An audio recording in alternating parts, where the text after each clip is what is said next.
For the longest time, we thought our brains were pretty much fixed, like you get what you get, and that's it. But what if that was completely wrong? What if your brain is actually this incredibly dynamic living thing constantly remodeling itself based on everything you do and experience? Well, that revolutionary idea has a name, neuroplasticity. And honestly, it changes everything. So let's just ask it straight up. Is your brain hardwired for life? For decades, the answer you would have gotten was a very firm yes. The common wisdom was simple. You're born with a certain brain, and once you get past childhood, that's pretty much the brain you're stuck with. And look, this wasn't just some popular myth. This was the scientific consensus. I mean, we're talking up until the 1970s, neuroscientists were convinced that the adult brain structure was basically set in stone. Any changes were seen as a bad thing, like decay or damage, definitely not growth. But then, things started to shift. A wave of new research began to uncover something that would completely flip a century of scientific doctrine on its head. It turns out, the brain isn't a rigid machine at all. It's adaptable. It's malleable. It's plastic. And that brings us to this incredible concept called neuroplasticity. At its core, it's the brain's amazing ability to reorganize itself by forming new neural connections throughout your entire life. So put simply, your brain can constantly update its own software and even its own hardware based on everything you do, think, and experience. So how does this actually happen? How does the brain pull off this amazing feat? Well, the changes generally fall into two main categories, and they help explain the incredible ways our brains can adapt to just about anything. Okay, so on one hand, you have what's called structural plasticity. Think of your brain like a city. This is when it physically changes its connections. It's literally building new roads or widening old ones to handle more traffic. Then on the other hand, you've got functional plasticity. This is more like the city's traffic control. If there's a major accident and a road is blocked, the brain can actually reroute all that traffic to a different undamaged area to get the job done. This all sounds amazing in theory, right? But where do we actually see this happening out in the real world? Let's dive into some absolutely mind-blowing examples that show just how powerful this process truly is. All right, let's kick things off with a classic study, a really famous one, that looks at a group of people with a seriously mind-boggling memory task, London's famous cab drivers. So to get their license, these drivers have to pass this exam called the knowledge. And it is intense.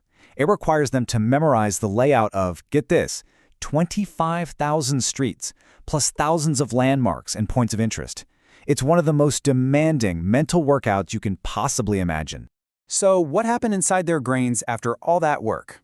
Well, researchers found that the hippocampus, that's the part of your brain that's basically your internal GPS, was significantly larger in these taxi drivers compared to everyone else. This is a textbook case of structural plasticity. Their brains literally, physically grew to meet the challenge. Okay, so that's structural change, that's building up the brain. But what about functional change? What happens when a major input system, like your vision, is completely lost? Does that part of the brain just go dark? You'd think so, right? But not at all. In fact, this leads to one of the most stunning examples of functional plasticity out there. Some blind individuals have actually learned to use echolocation, making clicks with their mouths and then interpreting the echoes to build a 3D picture of the world. They can literally learn to see with sound. And here is the part that will just blow your mind. When scientists scanned their brains, the echoes weren't being processed in the auditory part of the brain, where you'd expect. No, the visual cortex, the part that's supposed to handle input from the eyes, had been completely repurposed, rewired to process sound and create a sense of space. That right there is functional plasticity in action. It's just incredible. Okay, I get it. Most of us aren't going to memorize a city map or learn echolocation. But the really good news is, you don't have to do something that extreme to tap into this power. Neuroplasticity is happening all the time, driven by the things you do every single day. Let's just take something many of us do or try to do, aerobic exercise. It's not just good for your body, it's amazing for your brain. It boosts blood flow and releases something called BDNF, which is basically like Miracle-Gro for your brain cells. And the result? A measurable increase in gray matter volume. That's the brain's processing center, especially in areas crucial for memory and high-level thinking. And the list just goes on and on. Research on long-term meditators shows they have thicker cortexes in areas tied to attention. People who learn a musical instrument strengthen the connections between the two halves of their brain. It turns out that so many of the habits we already think of as good for us are, quite literally, building us a better brain. So, what's the big picture message here? What's the single most important lesson from all of this incredible research?